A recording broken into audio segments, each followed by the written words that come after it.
राज्यात सध्या हवामानात मोठे चढउतार पाहायला मिळतात। विदर्भात उष्णतेची तीव्र लाट असून अकोल्याचं तापमान तब्बल 45 अंशांवर पोहोचले। पुढील 3 दिवसही उष्णतेची तीव्रता कायम राहण्याची शक्यता आहे। मध्य महाराष्ट्र, मराठवाडा, कोकणासाठी पावसाचा येलो अलर्ट जारी करण्यात आला। त्यानंतर प्रदेशातील हवामान कोरडं राहील असाही अंदाज हवामान खात्यानं वर्तवला आहे। कोकण पट्ट्यात सध्या उष्ण आणि दमट हवामानाचा चांगलाच प्रभाव जाणवतोय। सिंधुदुर्गात मागील 2 दिवसात तापमान 40 अंश सेल्सिअसपर्यंत पोहोचल्यानं नागरिक हैराण झाले। हवामान विभागानं पुढील 2 दिवस अवकाळी पावसाचा इशारा दिला असून सिंधुदुर्ग जिल्ह्यासाठी येलो अलर्ट जारी करण्यात आला आहे।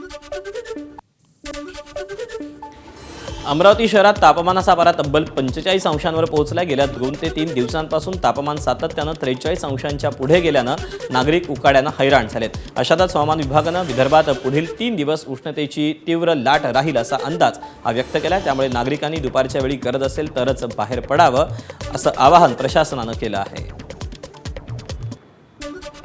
विदर्भात पुढील 4 दिवस सतत उष्णतेची लाट राहणार असा इशारा हवामान विभागाने दिलेला आहे आणि आजपासून 4 दिवस उन्हाचा पारा हा 44 आणि 45 पर्यंत जाईल असं हवामान खात्याने वर्तवलं आहे। परंतु आपण जर 2 दिवसापूर्वी जर पाहिलं तर अमरावती शहराचं तापमान 44.4 होते, काल 44.9 होतं, तर आजसुद्धा पारा 44च्या वरती आहे।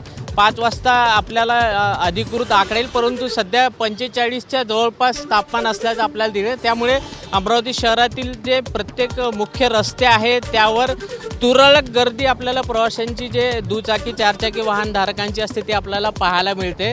त्यामुळे हवामान खात्याने सुद्धा विनंती केली, जर गरज असेल तरच घराच्या बाहेर पडा आणि सध्या जो पारा आहे तो 45च्या जवळपास पोहोचलेला आहे आणि अजून 4 दिवसपर्यंत हा जो पारा आहे हा असंच राहील असा सुद्धा इशारा हवामान खात्याने वर्तवलेला आहे। कॅमेरामॅन अमोल देशमुखसह प्रणय निर्बाण, एबीपी माझा, अमरावती। विदर्भातील वर्धा शहरात तापमानानं पुन्हा एकदा उसळी घेतली। आज तापमान थेट 44 अंशांवर जाऊन पोहोचलं। गेल्या आठवडाभरापासून तापमान सातत्यानं 40शी पार असल्यानं नागरिक त्रस्त आहेत, तर दुपारच्या वेळी देखील रस्त्यांवर शुकशुकाट पाहायला मिळतोय।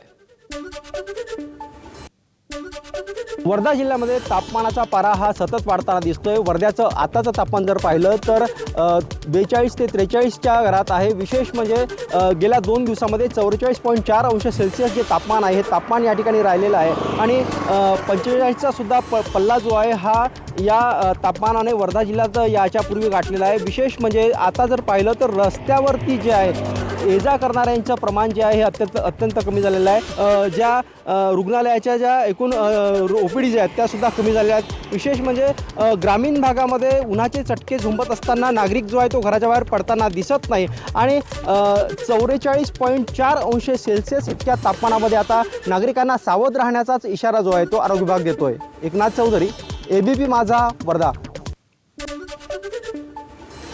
वाशिम जिल्ह्यात पुन्हा एकदा 43 अंश सेल्सिअस तापमानाची नोंद झाली। हवामान विभागानं उष्णतेच्या तीव्र लाटेचा अंदाज व्यक्त केला। शहरातील बाजारपेठा किंवा रस्त्यांवर दुपारच्या वेळी शुकशुकाट पाहायला मिळतोय। दरम्यान दुपारी घराबाहेर पडताना वेळोवेळी पाणी प्या, रुमालाचा वापर करा असं आवाहन स्थानिक प्रशासनानं केलं आहे।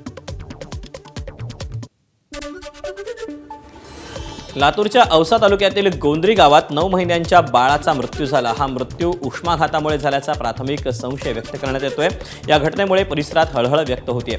गेल्या काही दिवसांपासून जिल्ह्यात तापमान सातत्यानं वाढते। दुपारच्या वेळी तापमान 40 ते 41 अंश सेल्सिअसच्या घरात पोहोचलंय। दरम्यान आरोग्य विभागानं नागरिकांना विनाकारण दुपारच्या कडक उन्हात जाणं टाळावं, पुरेसं पाणी प्यावं, हलके आणि सैल कपडे घालावेत आणि लहान मुलांची विशेष काळजी घ्यावी असं आवाहन केलं आहे। उन्हामुळे वाटतंय आम्हाला, उन्हामुळे वाटतं। कशाचे 3 लेकरू उचलून घेतलो आम्ही। असं काबर पडलं, एकदम लेकरू काबर पडलं म्हणून उचललो लेकरू। उचललं, बघितलं, आई काय झालं माझ्या लेकराला तोंडाला फेस आलाय आणि कसे झाले माझ्या झटका आला, लेकराला झटका आलाय म्हणून उचल, तोंडात हात घाल, पाय चोळ, हात चोळ केलो। वल्ल कपडा करून अंग पुसलो, लेकराचे कपडे काढलो, वल्ल अंग कपडे पुसलो आणि आठ करून लातूरला गेलो। साताऱ्याच्या वाई तालुक्यातील पसरणी घाट परिसरात एका शेतकऱ्यानं अशक्य वाटणारं स्वप्न साकार करत सफरचंद बाग फुलवली. बापू भिलारे यांच्या या प्रयोगाची राज्यभर चर्चा असून मोठ्या संख्येनं पर्यटक या बागेला भेट देत आहेत. या यशाची दखल घेत महसूल आणि कृषी विभागाच्या अधिकाऱ्यांनी शेताला भेट देत बापू भिलारे यांच्या जिद्दीचं कौतुक केलं. जिल्हाधिकारी संतोष पाटील यांनीही हा प्रेरणादायी प्रयोग असल्याचं सांगत शेतकऱ्यांनी आधुनिक शेतीकडे वळावं आवाहन केलंय.